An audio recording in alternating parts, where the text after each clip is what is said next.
Hello friends, मैं रागनी और आज हम सीखेंगे 36 38 दोनों साइज प्रिंसेस कट ब्लाउज। यहाँ पे देखिए जो पहले गला का शेप दिया रहता है, चाहे वो एम्ब्रॉयडरी हो या प्रिंट हो, उसमें लोगों को कंफ्यूजन रहता है। उसकी चौड़ाई कैसे कम करनी है, उस गले को कैसे सेट करना है, सारा चीज इस वीडियो में क्लियर करेंगे प्रिंसेस कट ब्लाउज के साथ। अगर आप इस वीडियो को पूरा देख लेते हैं तो गला पर वर्क वाला ब्लाउज आपको बनाने में कोई दिक्कत नहीं होगा, चौड़ाई भी आप कम कर सकते हो। और ये जो प्रिंट है देखिए दोनों साइड दिया हुआ है और बाजू के लिए भी इसमें अलग दिया हुआ है। तो चलिए वीडियो को शुरू करते हैं। यहाँ पे अस्तर वाला पार्ट है, आप देख सकते हैं मेन कपड़े को हम साइड में कर लिए हैं। और जो भी अस्तर वाला ब्लाउज होता है उसकी कटिंग हम पहले अस्तर के ऊपर करते हैं। अस्तर को हम डबल फोल्ड कर लिए हैं, आप अपने साइज के हिसाब से इसको फोल्ड कर लो। मैं इसको 38 साइज चेस्ट के लिए बना रही हूँ, तो 38 का चौथा भाग 9.5 इंच हुआ, उसमें 2 इंच मार्जिन का प्लस करेंगे तो 11.5 इंच हो जाएगा। तो मैं कपड़े को 11.5 इंच में फोल्ड कर ली हूँ। अगर आप 36 साइज का बना रहे तो 11 इंच में फोल्ड करना। यहाँ पे आपको एक चीज ध्यान देना, आपका साइज कोई भी हो, आप अपने सीने का चौथाई भाग से 2 इंच बढ़ा के फोल्ड कर लेना। नीचे के साइड 1 इंच पे एक सीधी लाइन बनाएंगे। सबसे पहले पीछे के पल्ले की कटिंग कर रहे हैं, उस 1 इंच वाली लाइन को छोड़ के मार्जिन के लिए है वो 14.5 इंच पे एक लाइन बनाएंगे, क्योंकि ब्लाउज की तैयार लंबाई मुझे 14.5 रखनी है। तो आपको जितना भी ब्लाउज का तैयार लंबाई रखना है मार्जिन को छोड़ के उतने पे मार्क कर लेना है, क्योंकि पीछे के पल्ले में हमारा 1 इंच मार्जिन यूज होता है। अब यहाँ से शोल्डर कितना लेंगे, अगर आपके ब्लाउज में गले पर कोई भी वर्क नहीं दिया हुआ है, बिल्कुल नॉर्मल ब्लाउज आप बना रहे हो, प्रिंसेस कट हो या डीप नेक में 4 टक्स हो, तो उसमें आपको 5.5 इंच शोल्डर लेना है। 32 से लेके 40 साइज तक डीप नेक में आपको 5.5 शोल्डर लेना है। लेकिन मैं यहाँ पे शोल्डर 6 इंच ले रही हूँ, क्योंकि हैवी साइज है, प्लस गला पर जो है ना चौड़ा वर्क दिया हुआ है, तो मैं यहाँ पे 6 इंच शोल्डर लूंगी। तो आप भी ले सकते हो अगर गला में आपको उस तरह से पैटर्न दिया हो तो। 6 इंच शोल्डर लेंगे तो आर्म होल की लंबाई भी ले लेंगे 6 इंच, सीने का चौथाई भाग 9.5 इंच। और यहाँ पे देखिए आपका जो भी साइज हो उतना ले लीजिएगा। 2 इंच ले लेंगे सिलाई मार्जिन। और यहाँ पे देखिए मार्जिन आप 2 इंच से ज्यादा ना लें, 1.5 से 2 इंच ही मार्जिन लें। ज्यादा मार्जिन लेने से फिटिंग में इफेक्ट पड़ता है, फिटिंग अच्छी नहीं आती है। अब यहाँ पे कमर का मार्किंग करेंगे, तो कमर मेरे साइज में है 30 इंच, तो 30 इंच का चौथा भाग हुआ 7.5 इंच, 1 इंच कमर की प्लेट के लिए और 2 इंच सिलाई मार्जिन। तो इस तरह से आपको अपने साइज के अकॉर्डिंग मार्क कर लेना है। अब आर्म होल में गोलाई देंगे, तो यहाँ पे 1 इंच 2 सुता पे गोलाई देना है, 1.5 इंच पर आपको नहीं देना है, इसका हाफ कर लेंगे। 3 इंच तक आपको बिल्कुल सीधा लाना है। बाकी देखिए 2 पॉइंट नीचे से लेते हुए जो 1 इंच 2 सुता पे लाइन बनाए हैं उसको टच करते हुए आपको जो 3 इंच पे मार्क किए थे वहां पर मिला लेना है। तो देखिए इस तरह से आपको पीछे के आर्म होल में गोलाई देना है। गोलाई देने के बाद से इसको कट कर लेंगे, देखिए इसी मार्किंग के ऊपर। और कट करने के बाद से बचे हुए कपड़े को आपको बढ़ा के फोल्ड करना है प्रिंसेस कट के लिए। अगर आप सिंपल ब्लाउज बना रहे हो 4 टक्स तो आपको नहीं बढ़ाना है, लेकिन मैं यहाँ पे प्रिंसेस कट ब्लाउज बना रही हूँ, तो चौड़ाई में कम से कम 3 से 4 इंच ना बढ़ा के आपको फोल्ड करना है। और यहाँ पे आधा इंच पे एक सीधी लाइन बना लेंगे, क्योंकि पीछे के पल्ले के हिसाब से आगे के पल्ले की जो लंबाई रहती है प्रिंसेस कट में आधा इंच बड़ी रहती है। हाफ इंच पे लाइन बनाने के वास्ते अब आपको करना क्या है, पीछे के पल्ले को लेना है और नीचे से आधा इंच छोड़ के आपको इसको इसके ऊपर सेट कर लेना है। बंद भाग की तरफ आपको बंद भाग मिला के रखना है, बस नीचे से आधा इंच आपको छोड़ के पीछे के पल्ले को रख करके बिल्कुल उसको कॉपी कर लेना है। यानी जिस तरह से ये कटिंग हुआ है उसको मार्क कर लेना है। अब इसको हटा लेंगे इस पर से। हटाने के बाद से यहाँ पे देखिए लाइन को थोड़ा सा डार्क कर लेते हैं, और जो हमारा आर्म होल में सेफ देने के लिए चौकोर बॉक्स बनाते हैं उसको बना लेना है। बनाने के बाद से हल्का सा इसमें मार्किंग कर लेंगे। अभी इसमें गहराई नहीं देंगे, प्रिंसेस कट वाला ब्लाउज प्रिंसेस कट कट करके जब हम ज्वाइंट कर लेते हैं तो सिलाई करते टाइम उसमें हम अच्छे से गहराई देते हैं, अभी नहीं देंगे। अब यहाँ पर आपको देखिए क्या करना है, आपका साइज कोई भी हो, ऊपर की साइड आपको 1 इंच ही बढ़ाना है। देखिए 32, 30, 34, 36, 40 जो भी साइज हो, ऊपर की साइड आपको 1 इंच ही बढ़ाना होता है, पर नीचे की साइड ना आपको साइज के अकॉर्डिंग बढ़ाना होता है। जैसे कि 32 और 34 के लिए 1.5 इंच बढ़ा लीजिएगा, 36 और 38 के लिए 2 इंच में 2 सूता कम बढ़ाइएगा। और 40-42 ए वाला अगर साइज हो तो आप 2 इंच से थोड़ा सा ज़्यादा ही रखिएगा यहाँ पे पफ देने के लिए। तो मैं यहाँ पे 2 इंच में 2 सूता कम बढ़ाई हूँ, क्योंकि 38 साइज चेस्ट का मेरा वाला ब्लाउज है। अब ये मार्जिन वाली लाइन पर अच्छे से डार्क कर लेंगे और इसको कट कर लेंगे। बाहर वाली लाइन से कट करेंगे जो हम एक्स्ट्रा बढ़ाए हैं। अब गले की चौड़ाई ले लेंगे 3 इंच 2 सूता, और गला का लंबाई यहाँ पे हम ले रहे हैं 7 इंच, क्योंकि 6.5 इंच में हमें गले की लंबाई चाहिए। मैं ऐसे ही मार्किंग करके आपको बता दे रही हूँ, गला भी मुझे नहीं कट करना है, क्योंकि मेन कपड़े पर गला का जो पैटर्न है दिया हुआ है। नीचे से भी गले की चौड़ाई 3 इंच 2 सूता लेते हुए बॉक्स बना के छोड़ देते हैं, फिर इसमें सेफ देंगे। यहाँ पर आपको टक्स पॉइंट निकालना है। 32 साइज में आपको 9.5 इंच लेना है। 34 में आपको 9.5 से 2 सूता बढ़ाना है। 36 साइज में 10 इंच लेना है, और 38 साइज में भी आपको 10 इंच ही लेना है। टक्स पॉइंट शोल्डर से लेके यहाँ तक आपको टक्स पॉइंट में क्लियर कर दी हूँ कितना लेना है कितने साइज में। अब बंद भाग से इसकी दूरी कितनी होनी सही चाहिए, 32 साइज में आपको लेना है 3.5 इंच, 34 में 2 सूता बढ़ा लेना है, और 36-38 में आपको पूरा 4 इंच ले लेना है।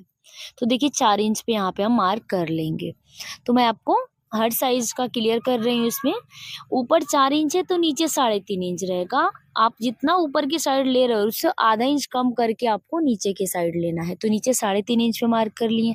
अभी जो साइड में हम बढ़ाए हैं ना 2 इंच में 2 सूता कम, वो यहाँ पे पफ देने के लिए बढ़ाए, तो यहाँ पे मार्क कर लेंगे। जितना आप साइड में बढ़ाए हो नीचे की साइड उतने पे आपको मार्किंग कर लेनी है। अब यहाँ पे मार्क करके 2 इंच तक बिल्कुल स्ट्रेट लाइन लेके जाना है आपको, फिर प्रिंसेस कट में सेप देना है। तो देखिए जो कॉर्नर यहाँ पे बन रहा है ना, कॉर्नर के एक पॉइंट ऊपर से एक मार्किंग करेंगे और एक पॉइंट नीचे से नीचे वाली मार्किंग करेंगे। देखिए इस तरह से। अब आपको ना यहाँ का जो टक्स बनता है ना उतना बीच में गैपिंग छोड़ के मार्क कर लेना है, और टक्स पॉइंट के पास से मिला के नीचे वाली मार्किंग को मिला लेंगे। तो यहाँ पे आप देख सकते हैं कि प्रिंसेस कट में बहुत ही सिंपल तरीके से आपको सेफ देना बताए हैं। अभी जो हम लंबाई बढ़ाए थे ना आधा इंच पीछे के पल्ले से आगे की पल्ले की, उसको कम कर लेंगे। स्केल से इस तरह से रख के मिला लेंगे और इसको छांट लेंगे। बस साइड से छांटना है, बीच में जहाँ सेफ देना है वहां पे नहीं छांटना है आपको। और देखिए यहाँ पे कट कर लेंगे जो भी हमारी मार्किंग में बीच का जो कपड़ा है ना 2 इंच, उसको कट करके आपको पफ के लिए निकाल के फेंक देना है, उसको रखना नहीं इसमें। ऊपर के साइड में ना एक चाप छांट लेंगे, जो कॉर्नर का टक्स बनता है उतना। पीछे के पल्ले को लेंगे, गला इस पर नहीं कट करना है क्योंकि दोनों पे गला का शेप दिया हुआ है। बाजू को कट कर लेते हैं। तो मुझे यहाँ पे बड़ा बाजू चाहिए पर कपड़ा कम पड़ रहा है, बाद में नीचे हम ज्वाइंट लगा लेंगे। देखिए 5 इंच से जब भी आप बड़ा बाजू बनाओ ना तो उसको डाउन करो 3.5 इंच पे, 7.5 उस साइड 7.5 इस साइड, दोनों साइड करके एक सीधी लाइन बनाएंगे। और फिर यहाँ पे 3.5 इंच इसको आपको डाउन करना है। आर्म होल का घेरा 8.5 इंच है और 1.5 इंच सिलाई मार्जिन ले लेंगे। तो इस तरह से आपको अपने बाजू की मार्किंग करनी है। तो देखिए बाजू की मार्किंग हम कर लिए हैं। अगर आपको डिटेल में बाजू का कटिंग सीखना है तो एंड स्क्रीन पे मैं लिंक दे दूंगी। 6 इंच है मोहरी और 1.5 इंच सिलाई मार्जिन। इसको कट कर लेते हैं इसी मार्किंग के ऊपर। तो देखिए एक बाजू की कटिंग हो गई। नीचे की साइड जितना लंबा चाहिए उतना ज्वाइंट लगा लेंगे और उसी को रख के दूसरा बाजू कट कर लेंगे। अब यहाँ पे मेन कपड़े को लिए हैं, इस पे आपको ध्यान देना है कैसे कटिंग करनी है। ये आगे के पल्ले के लिए है, तो इसको बीचों बीच से फोल्ड करना है। जो गला का देखिए ये जो शेप है ना एकदम एक पर आना चाहिए। फोल्डिंग लगाने के बाद से ना थोड़ा सा भी गला तिरछा नहीं होना चाहिए, चीज का आपको ध्यान देना है। अब सेंटर पार्ट को लेंगे और जहाँ पे हम 7 इंच पे गला का मार्किंग किए हैं वहां जहाँ भी इसका गला का एंड आ रहा है वहां पे मिला लेंगे। नीचे से 1/2 इंच आपको प्लेन कपड़ा छोड़ के इसको सेट कर लेना है। साइड में देखिए कम पड़ रहा है कपड़ा तो उसको हम ज्वाइंट लगा लेंगे बाद में। अब देखिए एक चाप गले की चौड़ाई कम करनी है तो चौड़ाई उतना छोड़ करके आपको इसको रखना है और चारों तरफ से आधा इंच बढ़ाते हुए आपको कटिंग करना है। देखिए इस तरह से।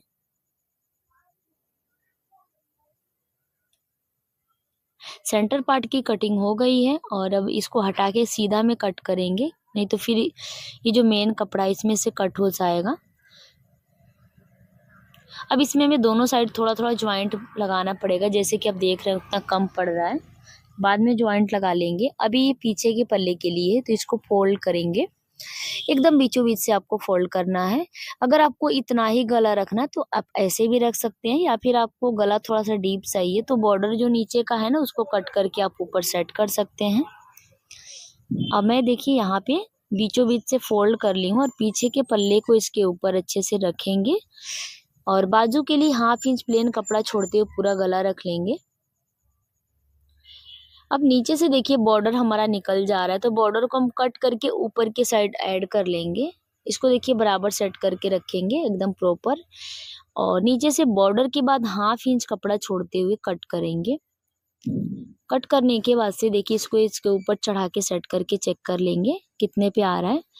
तो देखिए यहाँ पे 1/2 इंच उसको कम करके कट करके बीच का कपड़ा निकाल लेंगे और इसको ज्वाइंट कर लेंगे। तो इस तरह से आपका बॉर्डर भी नहीं निकलेगा और गला का लंबाई भी बढ़ जाएगा। तो देखिए बाजू को भी बिल्कुल उसी तरह से कट कर लेना है, सेंटर से फोल्ड करना है और फिर उसको रख करके कटिंग कर लेना है। तो देखिए दोनों बाजू का कटिंग आपको इसी तरह से करना है और कटिंग यहाँ पे आप देख सकते हैं। बाजू कट करने के बाद से कटिंग कंप्लीट हो गया है। अब इसका स्टिचिंग करके आपको हम बताएंगे। इस चैन वाला ब्लाउज बना रहे हैं, इसकी वजह से हुकाई पट्टी के लिए मार्जिन नहीं लिए हैं। दूसरा बाजू भी कट कर लेंगे और अब हम आ गए हैं मशीन पे, आप देख सकते हैं। हम देखिए इसको बीचों बीच से फोल्ड करेंगे सेंटर पार्ट को प्रिंसेस कट वाला, और ऊपर की साइड छोटा सा कट लगा देंगे। इसमें भी आपको कट लगा देना है ताकि सेंटर का पता चल सके। अब हम क्या करेंगे, गले की चौड़ाई अगर आपको इतना ही रखना है तो कोई दिक्कत नहीं है, लेकिन गला का चौड़ाई मुझे थोड़ा सा कम करना है तो बस एक चाप ऊपर की साइड पकड़ेंगे और नीचे आते आते बिल्कुल कम कर लेंगे, और जहां भी गला का एम्ब्रॉयडरी है ना उससे 1 इंच ऊपर की साइड ही आपको सिलाई को निकाल लेना है। यानी जैसे ब्लाउज में टक्स लगाते हैं बिल्कुल उसी तरह से लगा लेना है, थोड़ा सा कपड़ा पकड़ के, और ऊपर की साइड इसका सेंटर मिला लेंगे अस्तर वाला पार्ट का। आप चाहें तो पिनअप भी कर सकते हैं, लेकिन मैं यहाँ पे सेंटर पर एक सिलाई लगा दे रही हूँ बड़ी वाली, ताकि इधर उधर न खिसके।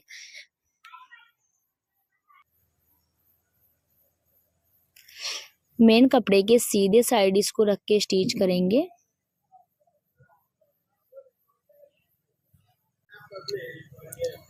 तो देखिए फ्रेंड्स यहाँ पे मेन कपड़े के सीधे साइड अस्तर वाले पार्ट को रख के सेट करके उल्टा करके सिलाई लगाएंगे, ताकि हमें पता चल सके कि गला का जो पैटर्न है किस तरह से दिया है, उसके हिसाब से गला सेट हो पाए। अब देखिए अंदर का जो कपड़ा है उसको छाटेंगे और छोटा छोटा कट लगा देंगे पूरे राउंड में। छोटा छोटा कट लगाने के बाद से ना अब इसको बाहर के साइड पलटेंगे और इसके ऊपर सिलाई लगा लेंगे।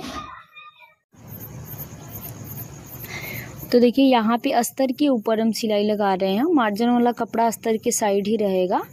अब इसको अंदर की साइड फोल्ड करेंगे और हमारा गला सेट हो गया है। आप देख सकते हैं कि अगर इस तरीके से आप गला बनाते हो तो जिस तरह से आपका गला का एम्ब्रॉयडरी रहता है, उसका प्रिंट रहता है, बिल्कुल आप उस तरीके से बना सकते हो, उसका शेप एकदम प्रॉपर आएगा।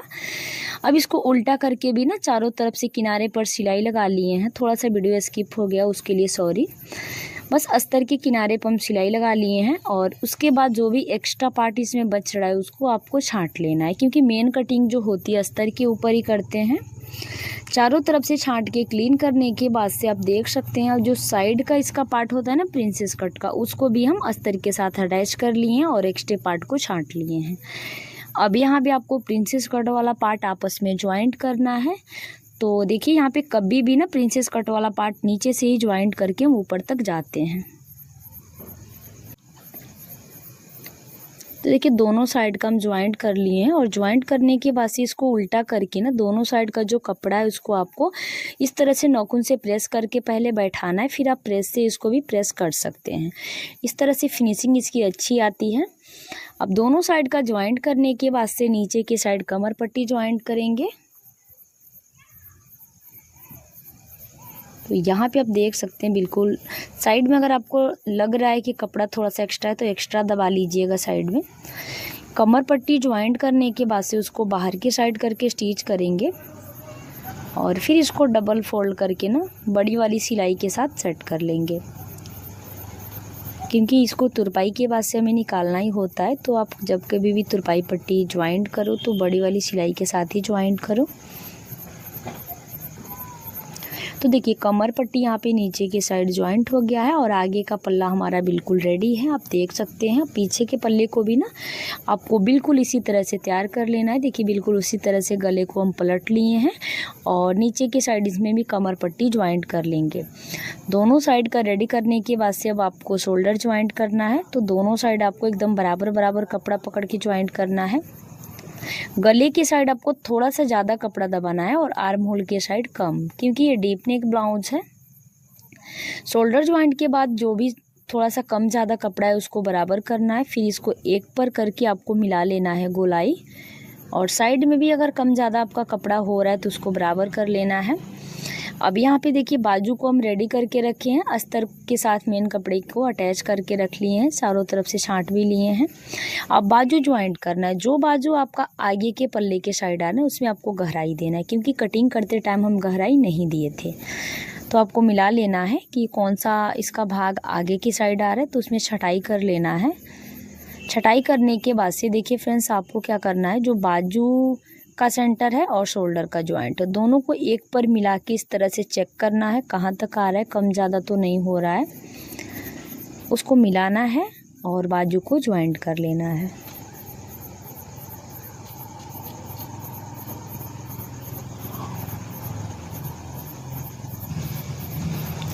तो देखिए एक साइड का हम बाजू ज्वाइंट करके आपको दिखा दे रहे हैं, दूसरी साइड का बिल्कुल इसी तरह से आपको कर लेना है। तो देखिए दोनों साइड बाजू ज्वाइंट करने के बाद से ना अब इसको फिटिंग करेंगे। तो देखिए अच्छे से फिनिशिंग के साथ बाजू ज्वाइंट हो गया है और अब यहाँ पे आपको फिटिंग की मार्किंग करनी है। जैसे कि कमर है 30 तो उसका आधा 15 हुआ, तो 2-2 इंच दोनों साइड से हम इसमें मार्क कर ले रहे हैं। तो देखिए दोनों साइड से 2-2 इंच मार्क करेंगे तो 15 इंच बच रहा है। फिर ऊपर के साइड भी 2-2 इंच मार्क करके चेक कर लेंगे। देखिए चेस्ट है 38 इंच तो उसका हाफ हुआ 19 इंच, तो ऐसे मार्क कर लेंगे दोनों साइड से। एक साइड हमें चैन अटैच करना है, तो जिस साइड आपको चैन लगाना है उस साइड आपको सीधे साइड से सिलाई नहीं लगानी है, लेकिन जिस साइड चैन नहीं अटैच करना है उस साइड हम पहले सीधे साइड से एकदम किनारे पर एक गुम सिलाई लगाएंगे और एक्स्ट्रा पार्ट को बराबर कर लेंगे। इसको पलट के देखिए यहाँ से उल्टा करेंगे तो जो सीधे साइड की सिलाई है और अंदर के साइड पलट जाएगी और गुम सिलाई हो जाएगी। अब देखिए जो भी आपका नापी है उसके ऊपर आपको सिलाई लगा लेना है। बाजू का गोलाई भी आपको नाप लेना है अपने साइज के अकॉर्डिंग और ब्लाउज को फिटिंग कर लेना है। एक साइड से जैसे नॉर्मल ब्लाउज फिटिंग होता है बिल्कुल उसी तरह से कर लेना, पर दूसरी साइड आपको क्या करना है, बाजू का गोलाई नापना है और आर्म होल से 2 इंच नीचे तक आपको सिलाई लगाना है। बाकी नीचे का ओपन रहेगा जहां हमारा चैन लगेगा। देखिए आर्म होल से 2 इंच नीचे तक स्टिच कर लिए हैं और जो नीचे का भाग है ना उसमें चैन लगाना है। तो देखिए चैन का जो कुंडी ऊपर आता है ना वो किस साइड रहेगा, देखिए जो खुला हुआ भाग है उसको इस तरह से रखना है उसके ऊपर, और इसको अंदर 1/2 इंच अंदर इसके डाल लेंगे और मोड़ के स्टिच करेंगे। जितना आपका कपड़ा फिटिंग में आ रहा था 2-2 इंच पे आप नाप लगाए तो उतना मोड़ लेना है अंदर की साइड, दोनों साइड से। देखिए इस तरह से कर लेंगे। अब यहाँ पे सुई को रोकना है और चैन को नीचे कर लेना है। दूसरे साइड भी जैसे पहले साइड जितना आप कपड़ा मोड़े थे उतना ही कपड़ा मोड़ करके इसको भी सेट कर लेंगे। देखिए इसके ऊपर अच्छे से चढ़ा के, थोड़ा सा चैन के ऊपर आपको चढ़ा के रखना है और इस तरह से मिलाते हुए जो नीचे का एक्स्ट्रा पार्ट हो रहा है ना उसको भी अंदर के साइड फोल्ड करके सेट कर लेना है। तो देखिए चैन यहाँ पे लग चुका है और इसको मैं ओपन करके भी आपको दिखा दे रही हूँ। देखिए चैन लगाने के बाद से हमारा ब्लाउज यहाँ पे देखिए कंप्लीट हो जाएगा। पहनने के बाद से फिटिंग देख सकते हैं। तो फ्रेंड्स मैं उम्मीद करती हूँ समझाने का तरीका पसंद आया होगा। वीडियो अच्छा लगे तो लाइक शेयर सब्सक्राइब करना ना भूलें।